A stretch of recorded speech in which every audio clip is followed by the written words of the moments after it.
بسم اللہ الرحمن الرحیم. بلا تکلف کے ساتھ میں ہوں آپ کا میزبان راجہ انیس. آج کے پروگرام میں ہم ڈفرینٹ موضوعات پہ بات کریں گے. اس کے لیے ہمارے پاس جو گیسٹ موجود ہیں اپنے اپنے شعبے میں کمال رکھتے ہیں اور ان کو جاننے کے بعد ان کو سننے کے بعد یقیناً آپ کی معلومات میں اضافہ ہوگا. بلا تکلف کے فارمیٹ کے مطابق ان کے ساتھ بلا تکلف گفتگو کی جائے گی ان تمام باتوں کے بارے میں جس کے بارے میں آپ کی کوئی ریزرویشن ہے, جس کے بارے میں آپ کو کوئی لیک آف انفارمیشن ہے. میں اپنے مہمانوں کا تعارف کراتا چلوں. ہمارے سب سے پہلے بزنس وومن ہیں, ایک کمپنی کی سی ای او ہیں, برانڈس و مارکیٹنگ کی کمپنی ہے, ایف پی سی سی آئی کی ممبر ہیں مس سمن عابد. السلام علیکم مس, کیسی ہیں؟ ٹھیک ہوں. اس کے بعد ہمارے جو مہمان ہیں کسی تعارف کے محتاج نہیں, صحافت کے بادشاہ ہیں, صحافت کے گرو ہیں, سیاست پہ بڑی گہری نظر رکھتے ہیں, کراچی پریس کلب کے سابق صدر ہیں. آپ یقیناً جان گے ہوں گے, پہچان گے ہوں گے, امتیاز فرحان صاحب. السلام علیکم سر. جی وعلیکم السلام. بالکل. اس کے بعد ہمارے ایک اور مہمان جو پاکستان پیپلز پارٹی سے تعلق رکھتے ہیں, اسپیشل اسسٹنٹ ہیں چیف منسٹر کے for human rights mister Veer ji Kohli. Thank you ji. کیسے ویر جی کوہلی صاحب؟ ٹھیک ہیں. پروگرام کا آغاز کرتے ہیں ہم مس سمن عابد سے کہ بزنس ڈیولپمنٹ کے اور بزنس اپرچونیٹیز کے بارے میں جو کووڈ کے بعد جو بزنس کی کنڈیشن ہے اس وقت ملک میں, کیا سمجھتی ہیں آپ, کیا بہتری آنے کے چانس ہے؟ کووڈ سے پہلے تو یہ بتائیے کہ آپ کے بزنس کو کتنا افیکٹ ہوا؟ تھینک یو سو مچ, آپ نے مجھے اپنے پروگرام میں بلایا. First of all the thing is کہ جب کووڈ آیا ہے فرسٹ ویو تو وہ بہت انسرٹنٹی تھی. اچانک سے ایک ایسی چیز ڈیزاسٹر ایک ملک میں آیا اور صرف میرا بزنس نہیں, بہت سارے بزنسز کو لے ڈوبا ہے. اس کو سنبھالتے ہوئے ہم نے آگے اسٹریٹجیز بنائی کہ کچھ چیزیں ہم پلان کر سکتے تھے, کچھ چیزیں ہم پلان نہیں کر سکے. اس میں ہمیں گورنمنٹ سے سپورٹ چاہیے تھی, لیکن انفارچونیٹلی گورنمنٹ نے ہمیں کوئی سپورٹ نہیں کیا. اگر آپ یہ دیکھیں جو باہر کے ممالک ہیں گورنمنٹ نے کافی سپورٹ انہوں نے کافی سپورٹ کیا. انہوں نے کسی کو بے روزگار نہیں ہونے دیا, ان امپلائمنٹ وہاں پہ نہیں ہو سکی بیکاز آف گورنمنٹ. اب ہم تو بالکل خالی ہاتھ بیٹھے رہے. کیوں؟ ہمیں تو صرف پریشر دیا گیا, آپ یہ بند کر دیں, ایس او پی کا خیال رکھیں, اور اس کے بعد آپ نے پورا لاک ڈاؤن کر دیا. سیکنڈ ویو میں لاک ڈاؤن, تھرڈ ویو میں لاک ڈاؤن. اب ہم نے لاک ڈاؤن تو کر لیا, ہمارے بزنسز تو تباہ ہوں گے نا. ہم کس طرح سے منی جنریٹ کریں گے؟ ٹھیک ہو گیا. کیا ہمیں گورنمنٹ نے اس ٹائم پہ, اس مشکل ٹائم پہ سپورٹ نہیں؟ امپلائمنٹ ریشو بھی ہوا ہے, ان امپلائمنٹ ہو گئے, لوگوں نے بزنسز بند ہوئے. ٹھیک ہے. ہمارے ڈاؤن سائزنگ کرنی پڑی, ڈاؤن سائزنگ کرنی پڑی, بزنسز ختم ہوئے ہیں. اور بٹ یو نو راجہ صاحب, پرابلم یہ نہیں ہوتی ہے. اس وقت ہم بیٹھے ہیں اس پلیٹ فارم میں, ہم سلوشن کی طرف کب جائیں گے؟ ٹھیک ہے. دیکھیں یہ تو ان ایکسپیکٹڈ کووڈ ہے نا, کوئی کسی کو بھی نہیں پتا تھا کہ کیا ہو جائے گا. لیکن 1.5 سال گزر چکا ہے. جی جی. ابھی ہماری ڈسکشن بھی ہوئی تھی اباؤٹ دا فورتھ ویو. جی جی. اب فورتھ ویو آ رہی ہے, اور ابھی بھی اگر 2 سال میں بھی ہم کچھ نہیں کر سکیں گے تو کب کریں گے؟ We should talk about the solution now. ٹھیک ہے. But government is trying to do better. Government is doing nothing actually. اس کی ایز اے بزنس, میں as a business person, commitments نہیں ہے گورنمنٹ کی, اسٹیبلٹی نہیں ہے. ہم کس طرح سے انویسٹ کریں گے؟ ہماری بہت سی ایسی پارٹیز ہیں جو انویسٹمنٹ نہیں کرنا چاہتی پاکستان میں, لیکن آل اوور دا ورلڈ وہ کر رہے ہیں. کووڈ وہاں پہ بھی تھا, یہاں پہ بھی تھا. کووڈ کو اگر آپ ایکسکیوز بنائیں گے کہ Covid is just an excuse, لیکن اس 2 سال میں ہماری گورنمنٹ کچھ تو ایکٹیولی پارٹیسپیٹ کرے نا, وہ تو یو ٹرن کر لیتی ہے. اچھا, ڈو یو تھنک کہ جو بجٹ آیا اس میں کوئی گورنمنٹ نے بینیفٹ دیا بزنس کے لیے؟ سچ کوئی ایسا بینیفٹ نہیں دیا. اگر وہ کہتے ہیں کہ کان یہاں سے نہیں دوسرے ہاتھ سے پکڑ لیں, لیکن وہی سیم چیز چل رہی ہے. اور آپ ایف پی سی سی آئی کے نمائندہ بھی ہیں, تو آپ کیا سمجھتے ہیں کہ فیڈریشن آف پاکستان اس سلسلے میں کچھ گورنمنٹ کو ایڈوائسز دے, کچھ گورنمنٹ کے ساتھ مل بیٹھ کے کچھ؟ ابھی تو بجٹ اپروو نہیں ہے, ابھی تو چانسز ہیں ہمارے پاس کہ ہم محترم وزیر خزانہ کو کچھ سجیشن کو ایڈوائسز دے سکتے ہیں ایف پی سی سی آئی کے تھرو. اس پہ آلریڈی کام کر رہے ہیں, جس میں ہم پاکستان کی ترقی کے لیے کہ یہاں پہ پیسہ آئے اور ہماری بزنس امپروو ہو, ہم ڈیلیگیشن باہر کے ملک لے کے جا رہے ہیں, کونسلیٹ جنرل ان سے میٹنگ کر رہے ہیں. ٹھیک ہے. So we are very busy in to these things, اور انشاءاللہ انڈیویجولی یہ سب سٹیزن کی رسپانسبلٹی ہے اس پاکستان کی ترقی کے لیے, سب آگے قدم بڑھائیں. ٹھیک ہے, آپ سے ہم کیری آن کرتے ہیں. امتیاز فرحان صاحب, آپ ہم دیکھ رہے ہیں کہ پی ٹی آئی کی گورنمنٹ ہے, 3 سال ہونے کو آ رہے ہیں, 2 سال اسٹل ریمیننگ ہے, لیکن اگر ہم یہ کہتے ہیں کہ گورنمنٹ صحیح نہیں چل رہی تو گورنمنٹ سے گورنمنٹ نہیں ہو رہی, اپوزیشن سے اپوزیشن بھی نہیں ہو رہی. جی بسم اللہ الرحمن الرحیم. ظاہر ہے یہ گفتگو کی جا سکتی ہے, لیکن اس وقت صورتحال یہ ہے کہ دو اپوزیشن ہے. اگر سندھ میں دیکھیں گے تو پی ٹی آئی اپوزیشن کے اندر ہے, مرکز میں دیکھیں گے تو مسلم لیگ نون بھی ہے, پیپلز پارٹی بھی ہے, جے یو آئی بھی ہے, اور جو ایک پی ڈی ایم بنی اس طرح کی اپوزیشن ہے. یہ بات دیکھیں ہم نے قومی اسمبلی کے حالیہ اجلاس میں تو یہ بات دیکھ لی کہ حکومت نے بھی اپوزیشن کی, اور اپوزیشن کو تو کرنا ہی اپوزیشن تھی, وہ اپوزیشن کر رہی تھی. تو یہ آپ کی بات پہ گفتگو ہو سکتی ہے, لیکن میرا خیال ہے کہ اگر ہم پہلے والی بات کریں حکومت نہ ہونے والی, ٹھیک ہے, تو اس میں لیکن اس وقت میری ذاتی رائے میں یہ بار بار ہر جگہ پر یہ کہتا ہوں کہ اس وقت جھوٹوں, لوٹوں اور کھوٹوں کی حکومت ہے. اچھا ٹھیک ہے, جو ادھر ادھر سے ہو کے سب ادھر آئے اس کو مانتے نہیں. ایک بہترین اچھی اسٹیٹمنٹ دیتے ہیں اور اس سے پھر واپس ہو جاتے ہیں. شوکت ترین صاحب نے بجٹ جب پیش کر رہے تھے کیا کہا, واپسی کہاں گا, اور یہ میرے لیے انفارمیشن ہے جو میم ابھی بات کر رہی تھی, اور ورنہ تو کووڈ ایکٹ آیا, سندھ اسمبلی نے اس کی منظوری بھی دی تھی, اور مرکز نے بھی یہ کہا تھا, اور انہوں نے کہا وہ تو دعوے کرتے ہیں کہ ہم نے فیسیلیٹیٹ کیا ہے بہت ساری جگہوں پر, اور بار بار کہتے ہیں کہ نہ صرف یہ کہ جو ٹیکسیز ہیں اس کے اندر, ایکسپورٹ کے اندر بھی بہت سپورٹ کی, اور حکومت کا دعویٰ ہے کہ ہاؤسنگ کا جو شعبہ ہے اس کے اندر انہوں نے بوم یعنی کہ لے کر آئے ہیں اور بہت سارا. لیکن اس میں میرا اپنا تجربہ, میرا اپنا یہ ماننا ہے, اور میں سمجھتا ہوں کہ فیوچر کا کھربوں روپے کا فراڈ,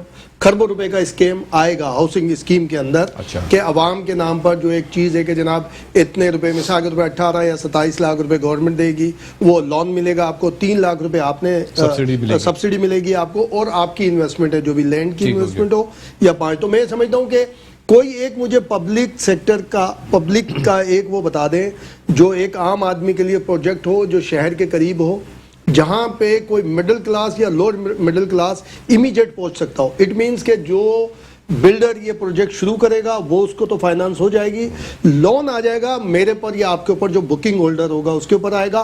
اس کے بعد مارا ماری شروع ہوگی جب وہ واپسی کا سلسلہ شروع ہوگا, کیونکہ وہ بلڈر نے تو بنانا ہے اور اسے ہینڈ اوور کر کے نکل جانا ہے. اب 35 کلومیٹر پہ پروجیکٹ بنے ہوئے ہیں اس طرح سے. اور یہ جیسے میم نے کہا کہ اگر سپورٹ نہیں کر رہے تو کتنے, میری نالج میں ہے کہ اسکولز مالکان ہیں انہوں نے لون لیے سافٹ کووڈ ایکٹ کے حوالے سے, سپورٹنگ لون لیے, اسٹیٹ بینک کو ڈائریکٹیوز دی گئی تھیں.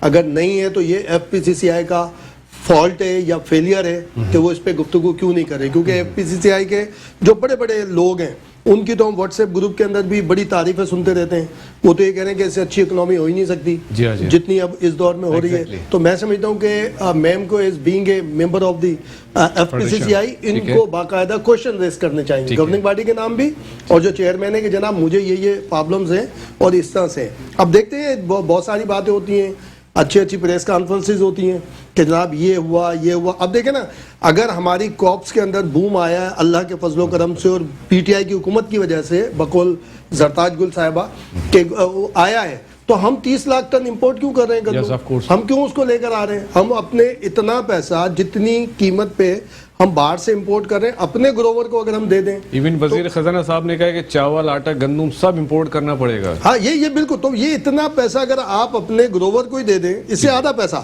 تو وہ آپ کو اس سے زیادہ بمپر کراپ. یہ اصل میں راجہ صاحب یہ ماحول بنایا جاتا ہے اچھا کہ آگے کے لیے, کہ جس طرح سے آپ کو دیکھا شوگر اسکیم آیا تھا کہ پہلے اسی طرح جو حکومت کے وزراء تھے انہوں نے بات کی تھی کہ ملک میں شارٹیج ہونے جا رہی ہے, مجھ سے اور آپ سے خبریں چلواتے ہیں وہ, پھر اچانک امپورٹ کا وہ صورتحال ہو جاتی ہے. جی امتیاز صاحب میں آپ سے کیری آن کرتا ہوں. ویر جی کوہلی صاحب, آپ اسپیشل اسسٹنٹ ہیں چیف منسٹر کے for the human rights, people's party سے آپ کا تعلق ہے.